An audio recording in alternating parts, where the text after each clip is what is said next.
ज़िले हैं जहाँ पर खनिज बहुतायत रूप में पाए जाते हैं। और ऐसा मैं नहीं कह रहा हूँ, ऐसा पहली जो खनिज नीति घोषित की गई है 1998 की यूपी की, उसमें 12 ज़िलों को शामिल किया गया है। तो आप ऐसे कर सकते हैं, वाह रे ज़िले जो गुणों की खान है, या वाह रे गुणों की खान। वाह रे का मतलब क्या हो जाएगा, वाह रे को आप 12 से जोड़ सकते हैं, वाह रे, ठीक है, 12, वाह रे, ठीक। अब तो ये जो दो तीन तथ्य हुए, पहला ये हुआ कि 3% है खनिज में योगदान। दूसरा, जो पहली खनिज नीति है 1998 में घोषित की गई। आप वन नीति की चर्चा करिए, जिसमें याद करिए, जिसमें हमने 1952 में पहली वन नीति घोषित की गई थी, और दूसरी वन नीति जो राष्ट्रीय वन नीति 1988, उसी के आलोक में 1998 में घोषित की गई थी। तो जो दूसरी वन नीति है और जो पहली खनिज नीति है, दोनों का वर्ष एक ही है, ठीक है। और उस वन नीति में उत्तर प्रदेश के 12 जिलों को सम्मिलित किया गया है। तो 12 जिलों को आप वाह रे गुणों की खान, मतलब खनिजों की खान से वाह रे ऐसे याद कर सकते हैं, ठीक है। तो ये तथ्य हुआ। अब उसके बाद फिर दूसरी जो खनिज नीति घोषित की गई है 2017 में घोषित की गई। तो इस प्रकार से जो नवीनतम खनिज नीति है 2017 की है। तो ये खनिज नीति के संदर्भ में दो तथ्य हैं, एक 1998, दूसरा 2017, और 12 ज़िले हैं। अब जो वो 12 ज़िले हैं उनमें कौन कौन सा खनिज पाया जाता है, या इस तरह से दिमाग में बैठा सकते हैं, या मुख्य जो खनिज है, प्रायः जो उत्तर प्रदेश में प्रश्न पूछा जाता है वह यह खनिज कहाँ पाया जाता है। तो हम एक एक करके जो खनिज हैं उनकी दृष्टि से शुरू करते हैं। सबसे पहला शुरू करते हैं चूना पत्थर को, ठीक है। तो चूना पत्थर जो है वह कहाँ कहाँ पाया जाता है, आप लोगों को कोई बता सकता है? सर मिर्जापुर और सोनभद्र में। मिर्जापुर सोनभद्र। बिल्कुल, मिर्ज़ापुर में पाया जाता है और सोनभद्र में पाया जाता है। मिर्ज़ापुर का जो क्षेत्र है, कभी कभी मिलाने के लिए दे देता है, उसमें गुरमा, कनाच, बाबूहारी और रोहतास ये क्षेत्र हैं। तो आप ऐसे इसको दिमाग में बैठा सकते हैं। गुरमा मतलब मिर्जा की गुरु को, माँ को, बाबूहारी माने बाबू को, रोहतास माने रोहित ने चूना लगा दिया, ठीक है। फिर आप इसमें गुरु को जोड़ सकते हैं, मतलब हमको, फिर माँ को जोड़ सकते हैं, फिर बाबूहारी है, बाबू माने पिता को, और किसने चूना लगा दिया, रोहतास माने रोहित ने चूना लगा दिया, या रोहित ने चूना लगा दिया। तो इस प्रकार से मिर्जापुर वाला जो क्षेत्र है वह नहीं भूलेगा। सोनभद्र का जो है कजराहट क्षेत्र है। तो सर आप रिपीट कर दीजिए, हैं, कोड रिपीट कर दीजिए सर। अच्छा कोड रिपीट कर देते हैं, सर रिकॉर्डेड क्लास रहने दीजिए सर, रिकॉर्ड सुन लेंगे लोग। ठीक है। फिर से बोल दे रहे हैं, मिर्जा की गुरु को, मिर्जा के गुरु को, माँ को गुरुमा क्षेत्र है। दूसरा बाबू को बाबूहारी क्षेत्र है। रोहतास है, रोहित ने चूना लगा दिया, चूना लगा दिया मतलब चूना पत्थर यहाँ यहाँ पाया जाता है, ठीक है। उसके बाद सोनभद्र है, सोनभद्र का कजराहट क्षेत्र है। तो कजरा वाली ने चूना लगाया है, ठीक है। ऐसे, या सोने की कजरा ने चूना लगा दिया है, ऐसे दिमाग में बैठा सकते हैं, ठीक है। बहुत अगर आपको ध्यान में रखना है तो सोनाक्षी सिन्हा को भी याद कर सकते हैं। सोनाक्षी सिन्हा ने इकबाल को चूना लगा दिया, या इस प्रकार से आप ऐसे दिमाग में चीज़ों को बैठा सकते हैं कि कैसे बैठाया जा सकता है। कजराहट क्षेत्र जो है केवल इसलिए प्रसिद्ध नहीं है केवल, और वो दूसरा एक और क्षेत्र है कजराहट का, जिसमें वहाँ पर जो है डोलोमाइट भी पाया जाता है, ठीक है। सोनभद्र का जो कजराहट क्षेत्र है यहाँ डोलोमाइट भी पाया जाता है। तो इसको ऐसे बैठा सकते हैं कि सोने का गजरा देख के मन डोल गया। डोलोमाइट का मतलब क्या होता है, वो एक आप लोगों ने फिल्मी गाना सुना होगा, मेरा तन डोले मेरा मन डोले।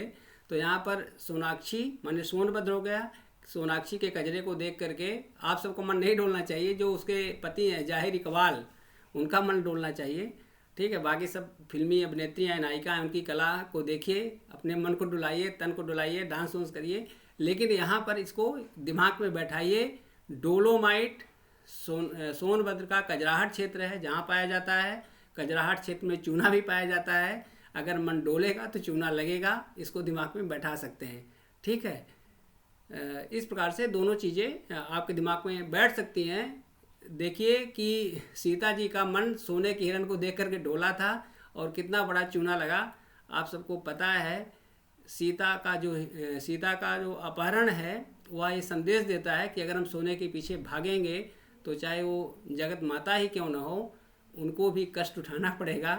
ठीक है, तो ये तथ्य आप ऐसे मस्तिष्क में बैठा सकते हैं। ठीक है, तो जो चूना पत्थर वाला है क्लियर हो गया, मिर्ज़ापुर है, सोनभद्र है। इसको ऐसे याद कर सकते हैं, मिर्ज़ा को सोने के चक्कर में चूना लग गया तो दोनों ज़िले हो गएंगे, मिर्ज़ापुर भी हो जाएगा और सोनभद्र हो जाएगा। फिर मिर्ज़ापुर का जो क्षेत्र है वह कौन कौन सा है? गुरुमा क्षेत्र है, बाबूहारी क्षेत्र है, रोहतास क्षेत्र है। ठीक है, तो इसको हमने आपको बता दिया है कि गुरु माँ को, मिर्ज़ा की गुरु को, माँ को, बाबू को रोहित ने चूना लगा दिया। ठीक है, फिर सोनभद्र का कजराहट क्षेत्र है, बार बार उसको रिपीट करने की आवश्यकता नहीं। ठीक है, ये क्लियर हो गया। ये प्रश्न पूछा गया है, कजराहट को ध्यान में रखिएगा। और फिर इसी यहाँ से जो चूना उत्पन्न होता है, मिर्ज़ापुर का चुनार क्षेत्र है, और दूसरा सोनभद्र का चुर्क और डल्ला में सीमेंट की फैक्ट्रियाँ हैं। इसको हमने ऐसे याद किया था, सीमेंट को चूर कर डाला, तो चुर्क और डल्ला है। ठीक है, तो इसको ऐसे भी याद कर सकते हैं, अगर ध्यान में रखना है कि सोनभद्र का है तो सोने को चूर कर डाला तो चुर्क और डल्ला हो गया, और मिर्ज़ापुर का चुनार क्षेत्र है, मिर्ज़ा को चूना लगा ही है। तो इस प्रकार से दोनों, ये यहाँ पर सीमेंट की फैक्ट्री है, ये दिमाग में आपको रखना है, पूछा गया है। ठीक, उसके पश्चात फिर कोयला है। जो कोयला है सोनभद्र का गोंडवाना चट्टानों में पाया जाता है। जो सोनभद्र की गोंडवाना चट्टानें हैं, और प्रदेश का सबसे बड़ा जो उत्पादक क्षेत्र है वो सिंगरौली है। ठीक है, ये भी कहाँ है? यह सोनभद्र में ही है, सोनभद्र का सिंगरौली क्षेत्र। ये बार बार पूछा गया है, तो आप इसको दिमाग में बैठा सकते हैं। इसको दिमाग में बैठाने के लिए यही है कि जो सोने की रोली है, ऐसे दिमाग में बैठा सकते हैं, सिंगरौली, सोने की रोली। और फिर क्या है? कोयला है तो काली हो गई, सोने की रोली काली हो गई। इस प्रकार से दिमाग में बैठा सकते हैं। या बैठा सकते हैं कि काला सोना मिलते ही लोग सिंगिंग करने लगते हैं। तो जो भी आपको अच्छा लगे, मुझे तो ये लग रहा है कि सोने की रोली काली हो गई। तो इस प्रकार से इसको ये बैठ जाएगा आपके दिमाग में। दूसरा ग्रेफाइट है, और इससे एक प्रश्न और पूछा जाता है कि ओबरा ताप विद्युत गृह और सिंगरौली संयंत्र में से यहाँ से जो ये प्राप्त कोल इंडिया लिमिटेड द्वारा यहाँ से कोयला का उत्पादन किया जाता है सिंगरौली क्षेत्र से ही। ठीक है, और बिजली ओबरा ताप विद्युत गृह से प्राप्त की जाती है। ठीक, उसके बाद ग्रेफाइट है। ग्रेफाइट कोई बता सकता है कहाँ से, किस जिले में मिलता है? और जो साइंस वाले हैं वो बताएं ग्रेफाइट क्या होता है? विद्युत का चालक होता है कि सुचालक होता है, चालक होता है कि कुचालक होता है? चालक होता है, कंडक्टर। हाँ, कंडक्टर होता है। और कहाँ पाया जाता है? उत्तर प्रदेश में। सर ये हमीरपुर में, हमीरपुर, बांदा, झांसी एरिया में सर। हमीरपुर में विशेष रूप से है। इसको अभी जो हमारे पास हमीरपुर है सर। हाँ, केवल इसका उत्तर हमीरपुर ही है। इसको आप ऐसे बिल्कुल बैठा सकते हैं कि हमारे पुर में फाइट माने झगड़ा होता है ना, हमारे ही पुर में फाइट कर रहे हो। हमीरपुर माने हमारा पुर, और ग्रेफाइट माने फाइट का मतलब झगड़ा, हमारे ही पुर में फाइट कर रहे हो। ठीक है, तो इस तरह से हमारे पुर का मतलब हमीरपुर हो गया, फाइट का मतलब ग्रेफाइट हो गया। ठीक, और अगर आप नहीं याद करेंगे तो फिर बाद में हम आपके पुर में आकर के फाइट करेंगे आपसे। ठीक है, ये प्रश्न गलत नहीं होना चाहिए। हमारे पुर में फाइट मतलब हमीरपुर में ग्रेफाइट। ठीक है, तो ये ग्रेफाइट आपका बिल्कुल तैयार हो गया। उसके पश्चात है बॉक्साइट। बॉक्साइट कहाँ कहाँ पाया जाता है? बांदा चंदौली एरिया में। बांदा से बांदा है, चंदौली है और ललितपुर है। बनारस। ठीक है, बांदा है, चंदौली है और ललितपुर है। तो इसको आप ऐसे याद कर सकते हैं कि ललितपुर माने लाल को, ठीक है, और चंदौली माने चांदी, और बॉक्साइट को बक्सा कर सकते हैं। बॉक्साइट का मतलब है बक्सा। बॉक्साइट क्या हो गया? एक बक्सा हो गया। बक्से में किसको बंद करना है? चांदी को, माने चंदौली हो गया। बंदे के लाल को चांदी के बक्से में बंद कर दो। तो बंदे माने हो गया बांदा, लाल माने ललितपुर हो गया, चंदौली चांदी माने चंदौली हो गया, और बक्सा का मतलब क्या हो गया? बॉक्साइट।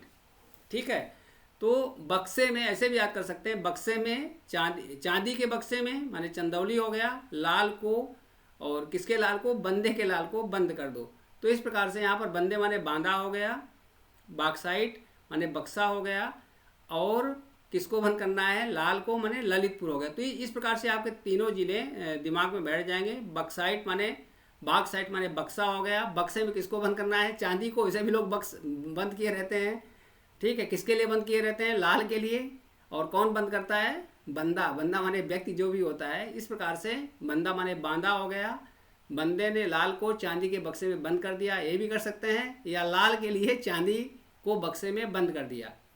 तो बक्से का मतलब हो गया बॉक्साइट, बांदा और चंदौली और ललितपुर, ठीक है।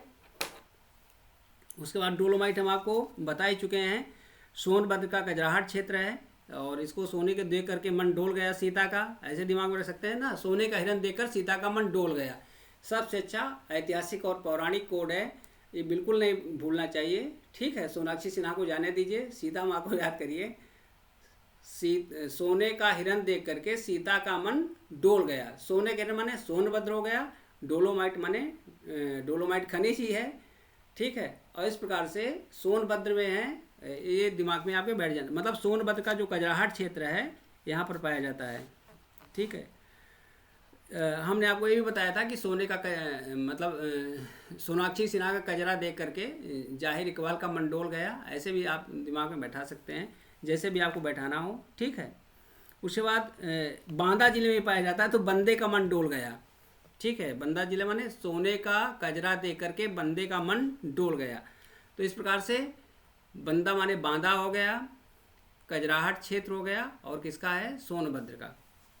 और कौन सा खनिज पाया जाता है, डोलोमाइट पाया जाता है। बात समझ में आ गई। डोलोमाइट माने डोलना। डोलोमाइट ऐसा खनिज है केवल जो 2 जिलों में पाया जाता है, सोनभद्र में और बांदा में। सोनभद्र का जो कजराहट क्षेत्र है वहाँ पर पाया जाता है, ठीक है। उसके बाद कांच बालू है, सिल्का सैंड है, जहाँ का मैं हूँ शंकरगढ़ का, ये मेरा ही क्षेत्र है, इसलिए आप हमको अगर याद रखते हैं तो बालू को भी याद रखिए, ठीक है। और ये शंकरगढ़ का क्षेत्र है, और चंदौली का चकिया क्षेत्र है, झांसी का मुंडारी है। बस विशेष रूप से यही पूछा जाता है सबसे, मतलब जब मैं कक्षा 8 में कक्षा लिया करता था तो हमारे गुरुजी बताए थे कि एशिया का सबसे प्रॉस्परस जो सिल्का सैंड का एरिया है वह शंकरगढ़ का ही है। और जो आप कांच देखते हैं, खिड़कियों में जो कांच है, सारी चीज़ बनी होती है, इसी जो वहाँ का सिल्का सैंड है नीचे पाया जाता है, वहाँ से मिलती हैं। तो इस प्रकार से प्रयागराज का शंकरगढ़ क्षेत्र, मेजा क्षेत्र, और इसको चित्रकूट क्षेत्र को, इसको आप याद कर सकते हैं। उसके बाद है ये इंडालुसाइट, यह केवल सबसे ज़्यादा 78% पाया जाता है। इसको दिमाग में बैठा लीजिए, 78% भंडार, पूरे देश का 78% इंडालुसाइट उत्तर प्रदेश में पाया जाता है, ठीक है। तो इसको आपको दिमाग में बैठा लेना है। इंडालुसाइट को आप अंडे का साइट भी दिमाग में बैठा सकते हैं, ठीक है।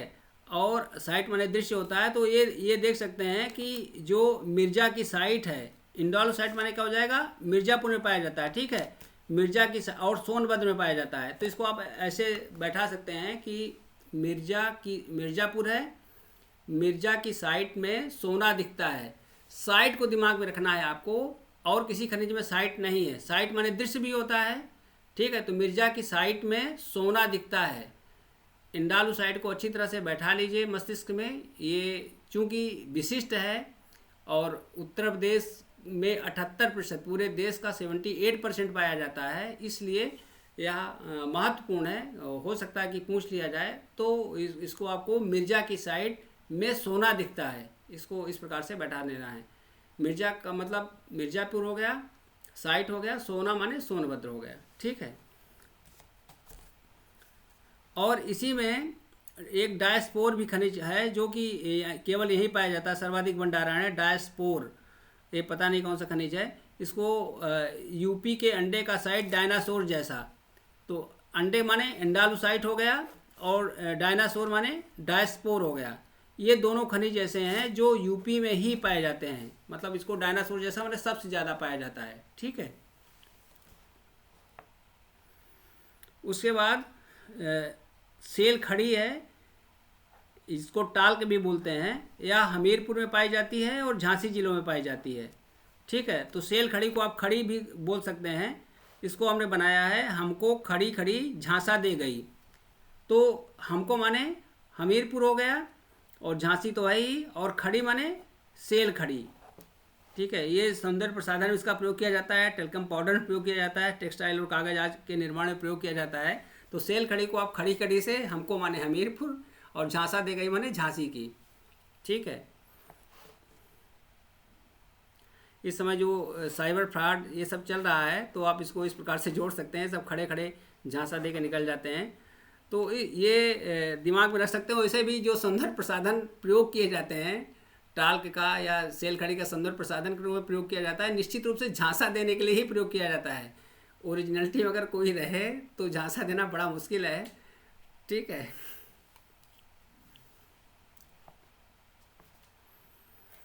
चलिए, तो अब हमीरपुर नहीं भूलेगा और झांसी भी आपको नहीं भूलेगा, सेल खड़ी है यहाँ पर पाई जाती है। ठीक, उसके बाद फिर है और कौन सा खनिज है, एस्बेस्टस खनिज है, एस्बेस्टस ना, एस्बेस्टस है। यह भी जो है मिर्ज़ापुर में पाया जाता है और झांसी में पाया जाता है। इसको भी ऐसे याद किया गया था कि बेटा, एस्बेस्टस माने क्या हो गया, बेटा, मिर्ज़ा का बेटा ऐसे ही झांसा दे गया। एस्बेस्टस, एस्बेस्टस का मतलब बेटा बना लीजिए।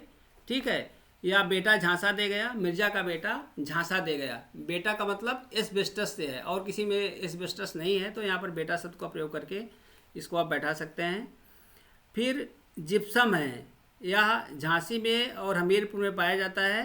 तो इसको, जैसे हमीरपुर को बार बार हम आपसे बोलते हैं हमारे पुर में, तो जिप्सम माने जिप्सी, जिप्सी हमारे पुर में आई। जिप्सम माने जिप्सी हो गई हमीरपुर में। ठीक है, जिप्सी हमारे पुर में आई और झांसा देकर चली गई, झांसी इसमें भी है।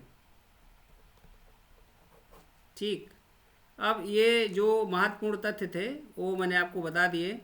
खनिज उत्पादन के आधार पर देखिए 3% है, 3 का पहाड़ा पढ़ेंगे तो 9 भी आता है, 3 त्रिका 9 या 3 3 9 जिसको बोलते हैं। मूल्य की दृष्टि से उत्तर प्रदेश का 9वां स्थान है।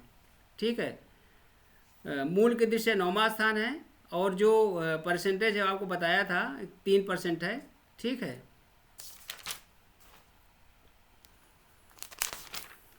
इसमें 3 तथ्य दिमाग में रखना है। एक यह है कि जो खनिज है वह 3% है, जो मूल्य की दृष्टि से है 9वां स्थान है, और जो मूल्यों का परसेंट है वह 4.24 है। हालांकि इतना जटिल पूछेंगे नहीं, आपको 3% याद रखना है कि खनिजों की भागीदारी की दृष्टि से 3% है, मूल्यों की दृष्टि से 9वां स्थान है, और 12 जिले हैं। 1998 की जो इसकी खनिज नीति है उसके तहत चीज़ें आई हैं।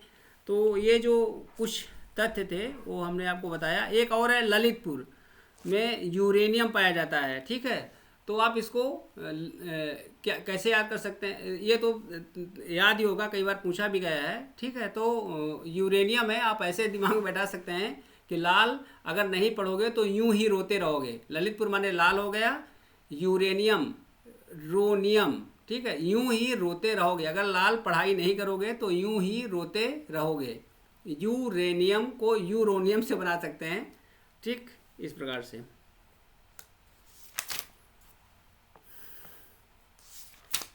बस इतना ही था। इसमें एक और तथ्य आपको दिमाग में रखना था मुझे।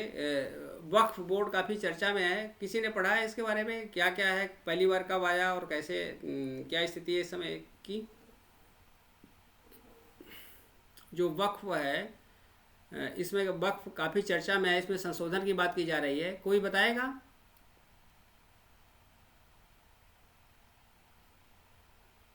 सर मैंने पढ़ा तो था लेकिन थोड़ा सा स्किप कर रहा है ईयर।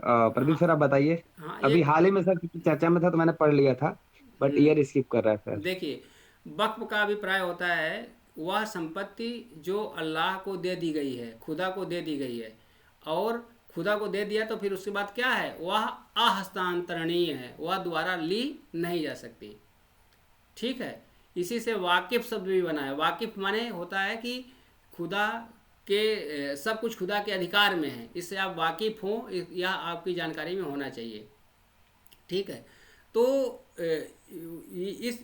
इसकी शुरुआत जो सल्तनत का आप देखेंगे उसमें मुझे उसका सुल्तान का नाम नहीं याद आ रहा है, वहीं से हुई थी कि, और उसके बाद फिर जो इस समय अंग्रेजों के समय में 1923 में से संदर्भ में कानून आया था, उसके बाद स्वतंत्र भारत के पश्चात 1954 में इसके बारे में कानून लाया गया था, वक्फ अधिनियम, और फिर 1955 में उसे संशोधन किया गया, और उसके पश्चात फिर 1995 में वक्फ से वक्फ बोर्ड अधिनियम आया है। ये ध्यान में रखना है, इसी में संशोधन की बात की जा रही है। इसमें होता क्या है कि जो वक्फ बोर्ड होता है उसके पास यह अधिकार रहता है कि वह किसी भी संपत्ति को वक्फ के अधीन घोषित कर सकता है, और हालांकि इसमें दावा किया जा सकता है कि यह संपत्ति वक्फ की नहीं है, हमारी है, लेकिन उसका जो निर्णय करता है वह वक्फ बोर्ड का जो अध्यक्ष होता है वही करता है, और इसमें प्रायः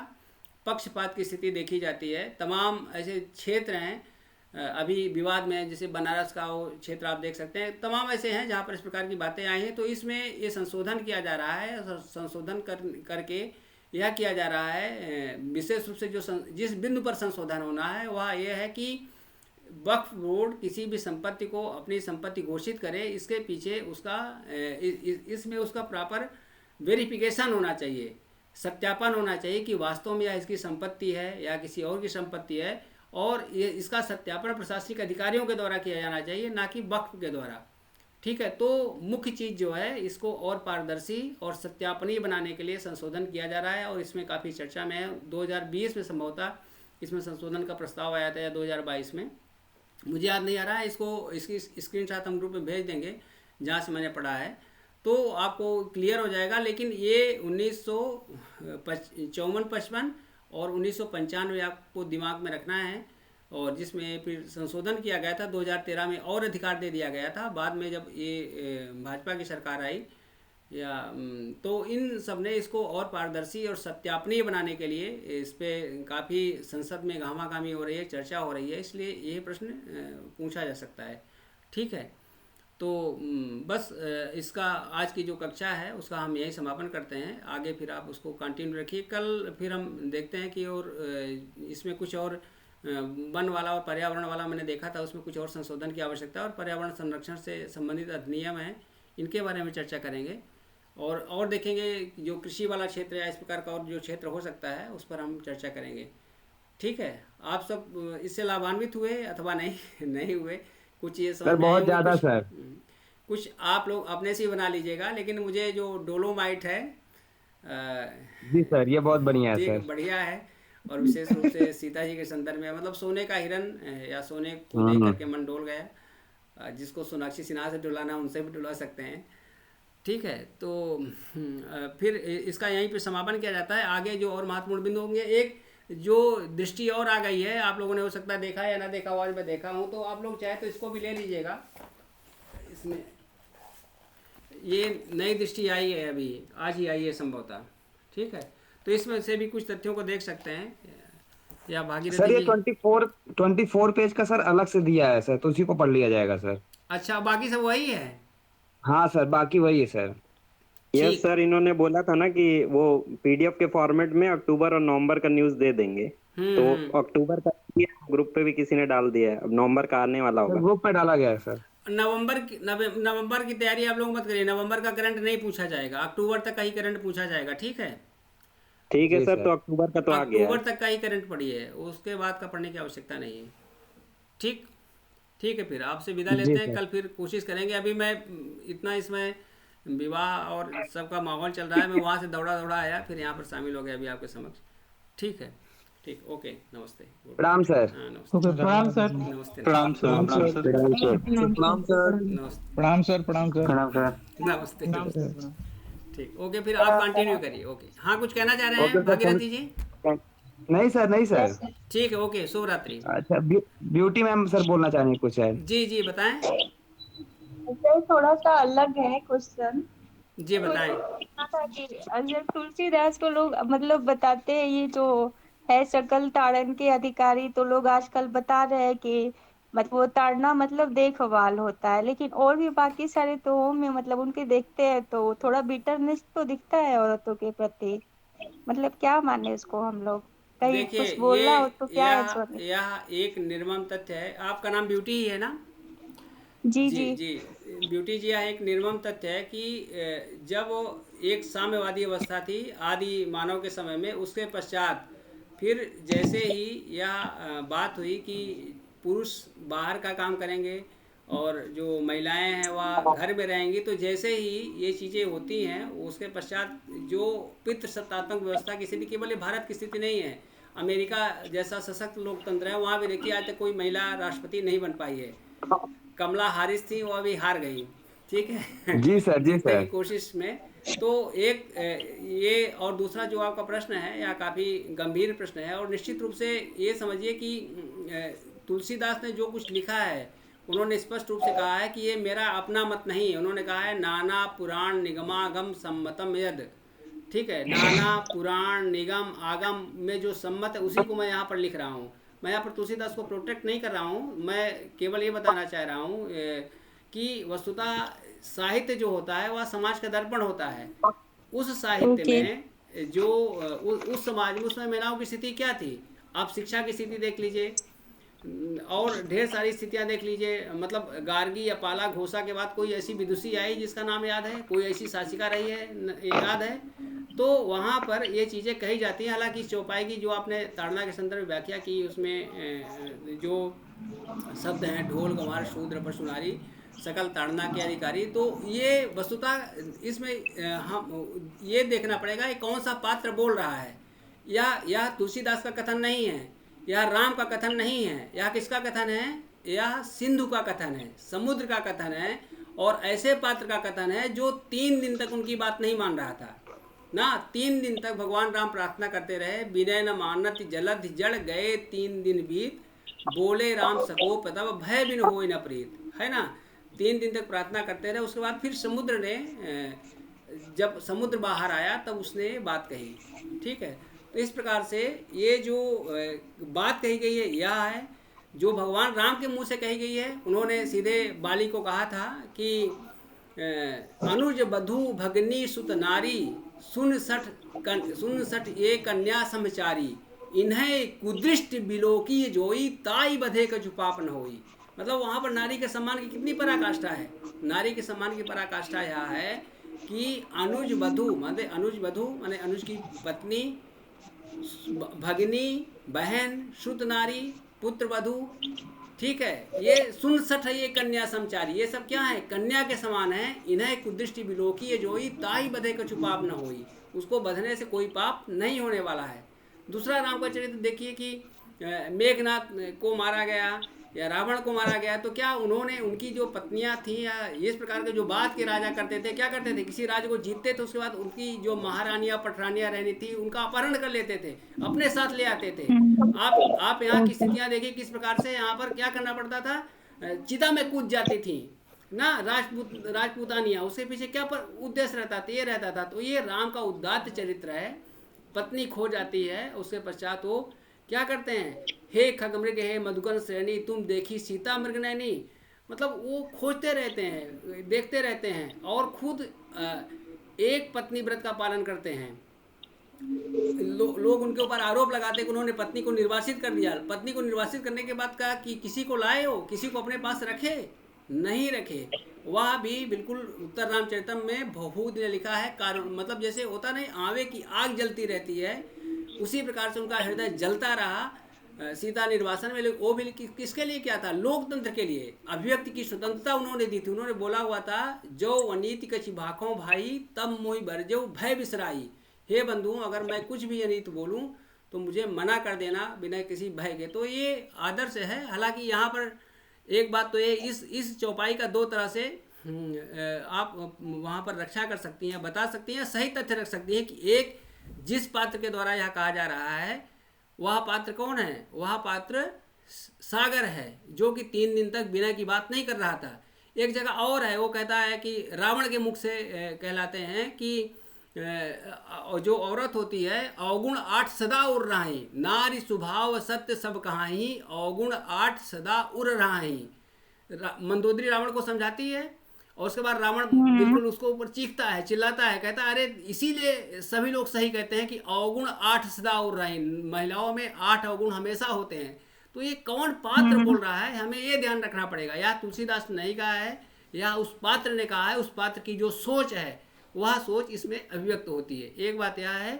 दूसरी बात, ताड़ना का अभिप्राय निश्चित रूप से देखभाल करना भी होता है, ठीक है, और इस रूप में इसको यहाँ पर रखा जा सकता है। लेकिन चाहे जो भी हो, चाहे जैसी भी स्थिति हो, आप वहाँ पर साक्षात्कार बोर्ड में अगर एक प्रश्न रखा जाता है तो या आप इसका प्रतिकार करिए और कहिए कि किसी भी रूप में पशु के साथ में पशु के साथ तुलना करना, चाहे नारी की हो चाहे शूद्र की हो, मानव गरिमा के विपरीत है और इसकी तुलना यहाँ पर नहीं की जानी चाहिए।